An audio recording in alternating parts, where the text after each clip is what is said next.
নমস্কার, আমি শ্রীপর্ণা। আমার ভালো লাগা থেকে ভালোবাসার নতুন আরেকটি ব্লগে আপনাদের জানাই স্বাগত। পাহাড় থেকে সমতল সমস্ত গল্প নিয়ে আপনাদের সামনে এসে হাজির হলাম। এটা হচ্ছে আমাদের এবছরের প্রথম ব্লগ।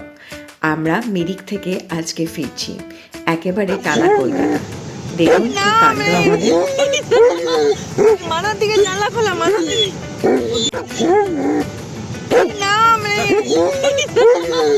মানার দিকে জানলা খোলা, মানার দিকে মানা পড়ে যাবে, মানা পড়ে যাবে। দাঁড়া দাঁড়া দাঁড়া, দেখো রে।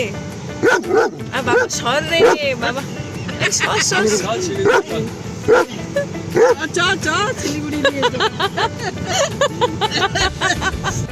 কি কাণ্ড দেখেছেন? রাস্তার মধ্যে বাঁদরের পুরো গ্যাং আমাদের গাড়িকে অ্যাটাক করেছিল। আর এই প্রথম জ্যাক হয়তো কোনো জন্তুকে দেখেছে, সে ওর যা কাণ্ড, বাপরে বাপ! আর ওর দিকে জানলাটাই খোলা ছিল। সূর্যোদয় হচ্ছে, আমরা ঠিক ভোরবেলা 6টার সময় বেরিয়েছি। এত সুন্দর দেখতে লাগছে সূর্যটা, দেখুন পুরো লাল আগুনের মতন। আর ওই যে পুরো মেঘে ঢাকা, এর মানে হচ্ছে শিলিগুড়ি থেকে কিন্তু আমরা পুরো মেঘে ঢাকা রাস্তায়, কুয়াশায় ঢাকা রাস্তায় পাবো। পাহাড়ে যতবার আসি না কেন, এই নিয়ে এই বছরে 3বার এই একই রাস্তায় একই জায়গায় এলাম, কিন্তু এই এক্সাইটমেন্ট কিন্তু কম হওয়ার নয়। সবসময় পাহাড় থেকে যখন নামি কিরম যেন একটা মন খারাপ হয় যে পাহাড় থেকে নেমে যাচ্ছি। এটা নয় যে আবার কবে আসবো সেসব চিন্তা ভাবনা নয়, কিন্তু ওই যে নামার একটা মানে দুঃখটাই মেন কথা।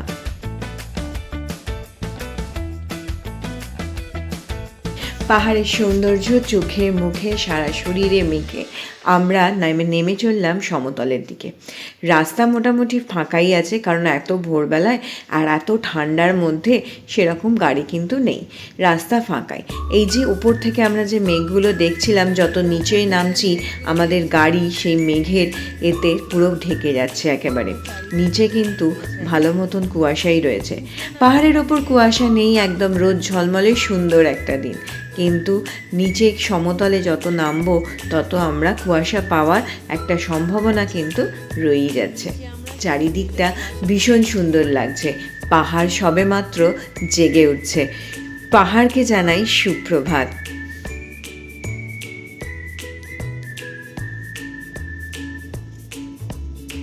এসে গেছি দুধিয়া ব্রিজ। কি অবস্থা দেখুন!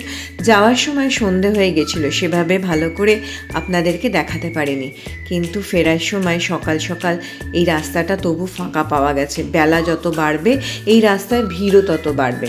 রাস্তার কাজ জোর কদমে চলছে, কিন্তু ভীষণ অবস্থা খারাপ এই দুধিয়া ব্রিজের এখানটা। ব্রিজটা কিভাবে যে ভেঙে গেছে না দেখলে সত্যি বিশ্বাস করা যায় না। জলের কত প্রেশার যে একটা অত বড় ব্রিজকে, অত শক্ত একটা লোহার ব্রিজকে ওইভাবে বেঁকিয়ে ভেঙে ছুঁড়ে তছনছ করে দিয়ে জলের স্রোত বেরিয়ে যেতে পারে। চলুন আস্তে আস্তে আমরা এগিয়ে চলি শিলিগুড়ির দিকে। যত বললাম না নিচে নামছি তত আকাশ মেঘলা, আকাশের মুখ ভার কুয়াশায় চারিদিক ঢাকা। দেখুন দুধিয়া ব্রিজ।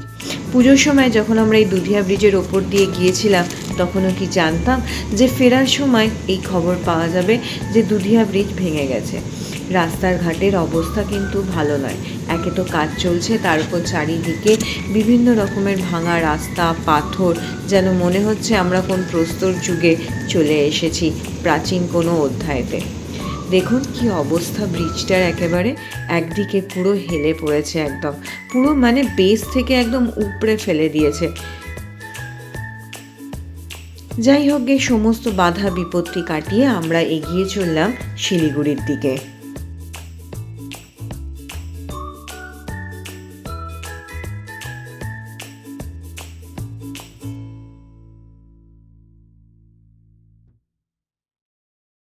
মা ও বাবা মিরিকেই আছে। মা বাবাদের বাস রয়েছে সন্ধেবেলায়, তো মা বাবারা 2টোর সময় আমাদের যে হোমস্টের ওনার রয়েছেন উনি গাড়ির ব্যবস্থা করে দিয়েছেন, মা বাবাদের শিলিগুড়িতে নিয়ে আসবে। তাই জন্য মা বাবার ওখানেই লাঞ্চের ব্যবস্থা করে আমরা বেরিয়ে এসেছিলাম ভোরবেলাতেই। চলে এসেছি শিলিগুড়িতে আমরা। এইটা হচ্ছে মাটিগাড়ার যে রাস্তাটা, সেইখানে। পাহাড় এখান থেকে দূরে দেখা যায়, চারিদিকে চা বাগান, সবেমাত্র সূর্য উঠছে, সূর্যের আভায় সবুজ রং যেন ঝলমলিয়ে উঠছে। সব কিছু নিয়ে বাজে এখন 8:40, পৌঁছে গেছি আমরা প্রায় শিলিগুড়ি ছেড়ে আমরা বেরিয়ে যাচ্ছি, পৌঁছে গেছি না, শিলিগুড়ি ছেড়ে বেরিয়ে যাচ্ছি আমরা।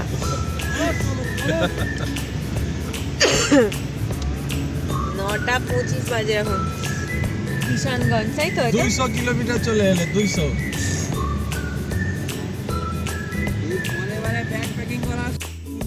আমাদের ড্রাইভার মহাশয় যথেষ্ট ভালোভাবে সুন্দরভাবে দ্রুত গতিতে গাড়ি চালিয়ে আমাদের পৌঁছে দিল 9:30টার মধ্যে কিষানগঞ্জ। 200 কিলোমিটার রাস্তা আমরা ক্রস করে গেছি, ব্যাস আর কি। তবে আজকে আমরা আর কোথাও স্টে করব না, একদম ডাইরেক্ট শ্রীরামপুর গিয়েই থামবেন, সেরকমই কিন্তু আমাদেরকে অর্ডার দেওয়া হয়েছে। সুতরাং সেই মতন বেশি যেন কোনোভাবে নামানামি না হয় সেরকম অর্ডার কিন্তু পাওয়া গেছে। কিন্তু দুর্ভাগ্যের কথা এই যে কিষানগঞ্জে একটা অ্যাক্সিডেন্টের জন্য এখানে বেশ খানিকটা আমাদের দেরি হয়ে গেল, প্রায় 20 থেকে 25 মিনিট। একজন পথচারী একদম স্পট ডেড, তো সেই জন্য আমাদের একটু অনেকটাই দেরি হয়ে গেল।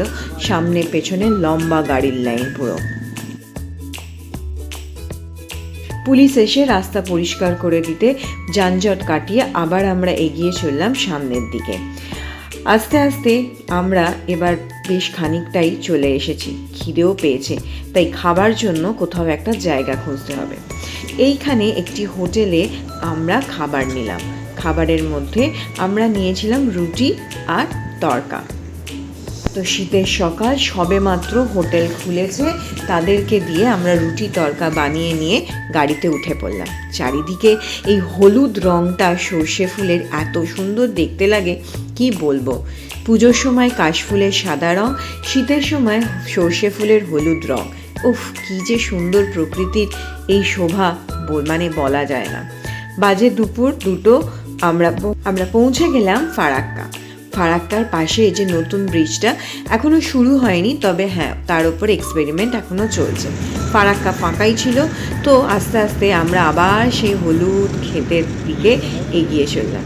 এই হলুদ সর্ষে ক্ষেত আমি গত 3 বছর ধরে ট্রাই করছি এই সর্ষে ক্ষেতে ফটো তুলবো বলে, এখনও অবধি হয়নি।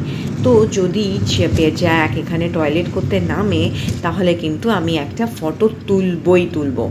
ভীষণ সুন্দর দেখতে লাগছে, পুরো হলুদে হলুদ একেবারে। এখানে একটা ফটো তুলে দেবে। আমার বলা হয়ে গেছে যে এখানে আমাকে কিন্তু একটা ফটো তুলে দিতেই হবে, আমি কিন্তু নাহলে ছাড়বো না।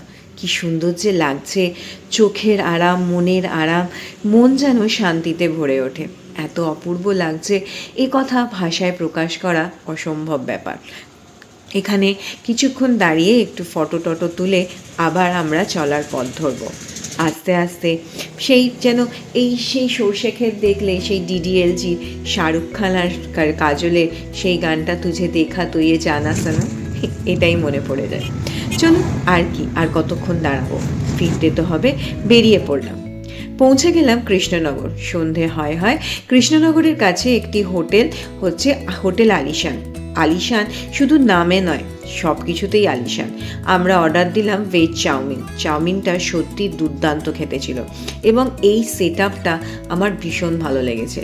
জলের মাঝখানে কি সুন্দরভাবে বসার জায়গা করা, দেখুন খুব ভালো লাগলো আমার দেখে। দাঁড়ানোর বেশিক্ষণ সময় ছিল না, খাবারটা অর্ডার দিয়ে, জানেনই তো দাঁড়িয়ে খাবার টাইম থাকে না আমাদের, খাবার নিয়ে গাড়িতে উঠে পড়তে হবে, তাতেও কম তারা দিচ্ছিল না। তো যাই হোক, ওই সময়টুকুতেই আমি একটু ভিডিও করে নিলাম। হোটেলটা আমার কিন্তু সত্যি দারুণ লেগেছে। এই যে বাইরের এত সুন্দর বসার জায়গাটা ভীষণ সুন্দর। সে বর্ষাকাল বাদ দিয়ে মোটামুটি সব সময় কিন্তু এই জায়গাটায় বসার জন্য দারুণ। চারিদিকে জল, মাঝখানে এরকম বেশ নিচু মতন একটা সেই আইল্যান্ড টাইপের করে সেই বসার মতন জায়গা, দুর্ধর্ষ লাগলো আমার দেখতে। এবং খাবারের কোয়ালিটিও কিন্তু ভীষণ ভালো।